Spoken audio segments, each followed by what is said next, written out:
സുഹൃത്തുക്കളെ എല്ലാവർക്കും നമ്മുടെ പുതിയ വീട്ടിലേക്ക് സ്വാഗതം. നമ്മൾ ഈ കഴിഞ്ഞ ദിവസങ്ങളിലൊക്കെ ചർച്ച ചെയ്തൊരു കാര്യമുണ്ടായിരുന്നു. അതായത് ദി കേരള സ്റ്റോറി 2 എന്ന് പറയുന്ന ആ ഒരു സിനിമയെ പറ്റി. കേരള സ്റ്റോറി എന്ന് പറഞ്ഞുകൊണ്ട് സംഘികളും സംഘിപുത്രന്മാരും കൂടി ഒരു സിനിമയ്ക്ക് ഒരു പേരിടുകയും ആ പേരിട്ടുകൊണ്ട് തന്നെ ആ സിനിമയിൽ കേരളത്തിൽ നടക്കുന്ന കുറച്ച് കാര്യങ്ങളാണ് ഞങ്ങൾ പറയാൻ ശ്രമിക്കുന്നതെന്നും കേരളത്തിൽ നടന്നിരുന്ന കുറച്ച് കാര്യങ്ങളെ പറ്റിയാണ് ഞങ്ങൾ പറഞ്ഞിരിക്കുന്നതെന്നും പറഞ്ഞുകൊണ്ട് അതിൻ്റെ അണിയറ പ്രവർത്തകരും അതിൻ്റെ സംവിധായകന്മാരും ഒക്കെ സംസാരിച്ച കാര്യങ്ങളൊക്കെ നമ്മൾ കണ്ടതാണ്.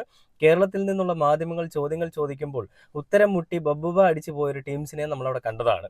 അപ്പോൾ അതിനുശേഷം ഹൈക്കോടതിയിലേക്ക് ഹർജിയുമായിട്ട് നമ്മുടെ കൊച്ചിയിലുള്ള ഒരാൾ ഒരു പരാതിയുമായിട്ട് പോയിട്ടുണ്ടായിരുന്നു. അപ്പം അങ്ങനെ ഫ്രെഡി എന്നാണ് അദ്ദേഹത്തിൻ്റെ പേരെന്നാണ് ഞാൻ മനസ്സിലാക്കുന്നത്.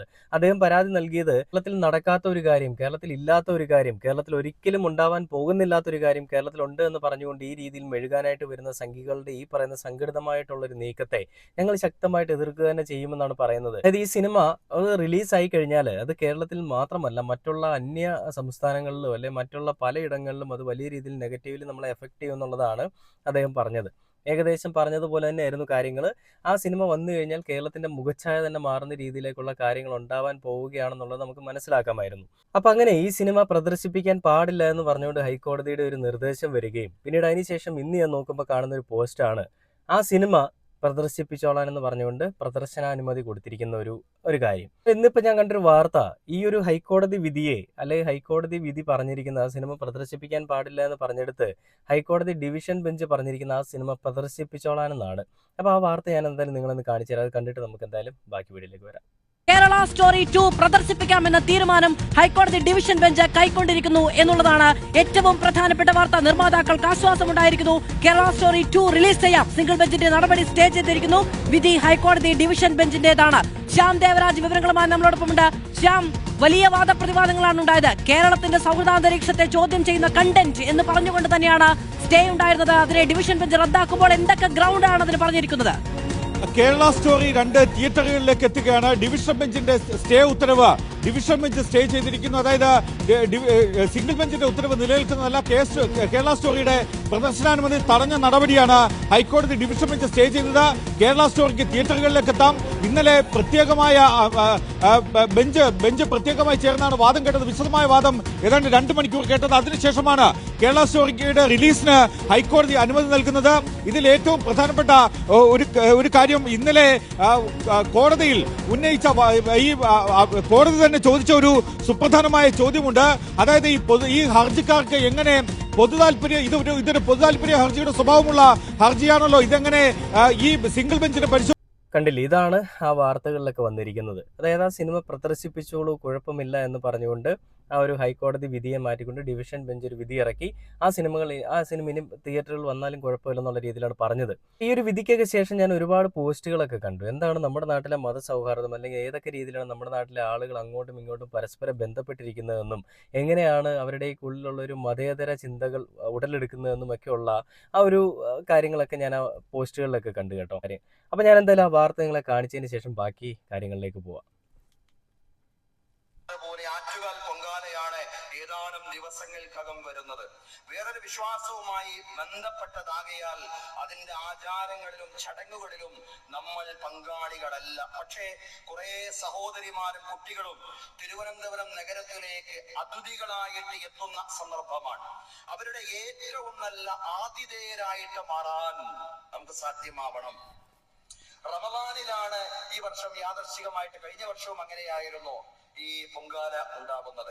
ഏതായാലും റമദാനിന്റേതായ ഏറ്റവും നല്ല സന്തോഷത്തിന്റെ, സാഹോദര്യത്തിന്റെ, സ്നേഹത്തിന്റെ അനുഭവങ്ങൾ അവർക്ക് സമ്മാനിക്കുവാൻ, നമ്മുടെ സഹോദരിമാർക്കും അതുപോലെ തന്നെ അവരുടെ കുട്ടികൾക്കും സമ്മാനിക്കുവാൻ നമുക്ക് സാധ്യമാവണം. കുടിവെള്ളവും റമദാൻ വിഭവങ്ങളും എല്ലാം അവർക്ക് നാം സമ്മാനിക്കണം. അവർക്ക് വിശ്രമിക്കാൻ സൗകര്യം ചെയ്തു കൊടുക്കണം.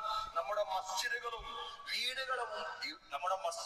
വീടുകളും എല്ലാം അവരുടെ മുമ്പിൽ പൂർണ്ണമായും തുറക്കപ്പെടുന്ന ഒരു സാഹചര്യം തീർച്ചയായും ഉണ്ടാവേണ്ടതുണ്ട്. സ്നേഹവും സാഹോദര്യവും. അതുകൊണ്ട് മാത്രമേ നമുക്ക് ലോകത്തും രാജ്യത്തും വളർന്നു വരുന്ന ഇസ്ലാമോഫോബിയയും വിദ്വേഷത്തെയും പ്രതിരോധിക്കാൻ സാധിക്കൂ എന്നുള്ള പൂർണ്ണമായിട്ടുള്ള ബോധ്യം നമുക്കുണ്ടാവണം സഹോദരങ്ങളെ. അതിനുള്ള ആ ഒരു നമ്മുടെ സ്നേഹത്തിന്റെ, സാഹോദര്യത്തിന്റെ നല്ല നല്ല ആവിഷ്കാരത്തിലുള്ള സന്ദർഭമാണ് നമുക്കെല്ലാം. കണ്ടില്ലേ, ഇതാണ് ശരിക്കും റിയൽ കേരള സ്റ്റോറി എന്ന് പറയുന്നത്. ഈ ഒരു ഉസ്താദ് ആ കാര്യങ്ങൾ പറയുമ്പോൾ നമുക്കത് കേൾക്കുമ്പോൾ തന്നെ ഒരു വല്ലാത്ത രോമാഞ്ചം ഉണ്ടാകും. ഇങ്ങനെ തന്നെയാണ് ട്രിവാൻഡ്രം കേട്ടോ. ഇതുപോലെ തന്നെയാണ് മറ്റ് പല സ്ഥലങ്ങളും. തിരുവനന്തപുരത്ത് ഈ ആറ്റുകാൽ പൊങ്കാല വരുന്ന സമയത്ത് മുസ്ലിം പള്ളി, ക്രിസ്ത്യാനികളുടെ ചർച്ച്, അങ്ങനെയുള്ള എല്ലാ സ്ഥലങ്ങളും അവർക്ക് വേണ്ടിയിട്ട് ഒരു അകമ്പടി എന്നോണം, അല്ലെ അവർക്ക് വേണ്ടിയിട്ട് എല്ലാ സുഖ സൗകര്യങ്ങൾക്കും വേണ്ടിയിട്ട് കാര്യങ്ങളൊക്കെ ചെയ്തു കൊടുക്കുക നമ്മൾ പലപ്പോഴും കണ്ടിട്ടുണ്ട്. അതുപോലെ തന്നെയാണ് തിരുവനന്തപുരത്തിന്റെ ഒരു സ്ട്രക്ചറും വരുന്നത്. അതായത് മുസ്ലിം പള്ളിയും ക്രിസ്ത്യാനികളുടെ പള്ളിയും അതേപോലെ തന്നെ അമ്പലവും എല്ലാം ഒരുമിച്ചിരിക്കുന്ന ഒരു കേരള സ്റ്റോറി. അങ്ങനെയുള്ള ഒരു കാഴ്ച നമുക്ക് തിരുവനന്തപുരത്ത് മാത്രമേ കാണാൻ സാധിക്കുള്ളൂ. മറ്റ് പലയിടങ്ങളിലും ഉണ്ട്. തിരുവനന്തപുരത്ത് അത് എസ്പെഷ്യലി ഒരു നല്ല രീതിയിൽ തന്നെ നമ്മൾ പോകുന്ന സൈഡിൽ തന്നെ നമുക്കത് കാണാൻ സാധിക്കും. അപ്പോൾ അങ്ങനെയുള്ള ഒരു സംസ്ഥാനമാണ് നമ്മുടെ തിരുവനന്തപുരം. ഇത് തിരുവനന്തപുരത്തെ കാര്യം മാത്രമല്ല, മറ്റിടങ്ങളിലും അങ്ങനെ തന്നെയാണ്. അപ്പോൾ ഈ രീതിയിലുള്ള മതസൗഹാർദ്ദത്തിനെ തകർക്കാൻ വേണ്ടിയിട്ടും ഈ രീതിയിൽ മറ്റ് അന്യമതസ്ഥർ ഹിന്ദുക്കളോടൊപ്പം ചേർന്ന് നിൽക്കുന്നത് വലിയ രീതിയിൽ വിമുഖത ഉണ്ടാക്കുന്നത് കൊണ്ടുമൊക്കെ തന്നെയാണ് സംഘികളുടെ കൂട്ടത്തിലുള്ള സംഘികളുടെ മക്കൾ ഇതുപോലൊരു സിനിമ പടച്ചുവിടാനായിട്ട് കാരണമായിരിക്കുന്നത്. എന്നാൽ ആ സിനിമ കാണിക്കാം എന്നൊക്കെ പറഞ്ഞതിന് ശേഷം എനിക്ക് ഒരുപാട് വിഷമമായി. കാരണം ആ സിനിമ ഇങ്ങനെ കാണിക്കുന്നത് കൊണ്ട് ഒരു കുഴപ്പവുമില്ല, നമ്മുടെ നാട്ടിലെ ഒരു അന്തസ്സത്തെ ഇല്ലാതാക്കുന്നതാണോ നമ്മുടെ ഈ കോടതികളും സെൻസർ ബോർഡും എന്നൊക്കെ എനിക്ക് തോന്നിപ്പോയതാണ്. നിങ്ങൾക്കും അങ്ങനെ തോന്നിയിട്ടുണ്ടാവും. കാരണം ഹാൽ എന്ന് പറയുന്ന സിനിമ ഇറങ്ങിയപ്പോൾ ബിരിയാണി കഴിക്കുന്ന രംഗമുണ്ടെന്ന് പറഞ്ഞുകൊണ്ട് ആ സിനിമ കാണിക്കാനേ പാടില്ല എന്ന് പറഞ്ഞൊരു ടീംസാണ് ഇന്ന് ഈ സിനിമ ബീഫ് നിർബന്ധിപ്പിച്ച് കഴിക്കുന്ന ഒരു സീൻ വന്നപ്പോൾ അവിടെ ഉറങ്ങിയിരുന്നുകൊണ്ട് ആ സിനിമ പ്രദർശിപ്പിച്ചോളാം പറഞ്ഞിട്ട് അനുമതി കൊടുത്തത്. അതേപോലെ തന്നെ എത്ര സിനിമകൾ ജാനകി എന്ന് പേരിട്ടതിൻ്റെ പേരിൽ സുരേഷ് ഗോപിയുടെ ചിത്രം പ്രദർശിപ്പിക്കാൻ അനുമതി നൽകിയില്ല. പിന്നെ അതേപോലെ തന്നെ എമ്പുരാൻ എന്ന് പറയുന്ന ചിത്രം, ഗുജറാത്ത് കലാപത്തെ പറ്റിയൊക്കെ പറയുന്നൊരു ചിത്രം, ആ ചിത്രം പ്രദർശിപ്പിക്കാൻ എവിടെയാണ് അനുമതി എന്തുകൊണ്ട് കൊടുത്തില്ല? അതെല്ലാം ഈ കാരണങ്ങളിലല്ലേ അതെല്ലാം ഇതിൽ റിലേറ്റഡ് ആണ്. ഈ സിനിമകൾ ഇവർക്കെതിരെ സംസാരിക്കുന്ന സിനിമകൾ പ്രദർശിപ്പിക്കാൻ പാടില്ല. ആർക്കാണ്? സംഘികൾക്ക്. അതേസമയം സംഘികൾക്ക് എന്ത് തോന്നിവാസങ്ങളും ആവിഷ്കാര സ്വാതന്ത്ര്യം എന്ന പേരും പറഞ്ഞുകൊണ്ട് കാണിച്ചു കൂട്ടാൻ വേണ്ടിയിട്ടുള്ള ഒരു വഴിയായിട്ട് സിനിമ അല്ലെങ്കിൽ കല എന്ന് പറയുന്നൊരു സാധനത്തിനെ ഇവന്മാർ ഉപയോഗിക്കുന്നു. PR വർക്ക് പോലെ കലാകാരന്മാർ അതിന് വേണ്ടിയിട്ട് അണിനിരക്കുന്നു. ഇപ്പം നമ്മുടെ ലാലേട്ടനൊക്കെ നിൽക്കുന്നത് പോലെ.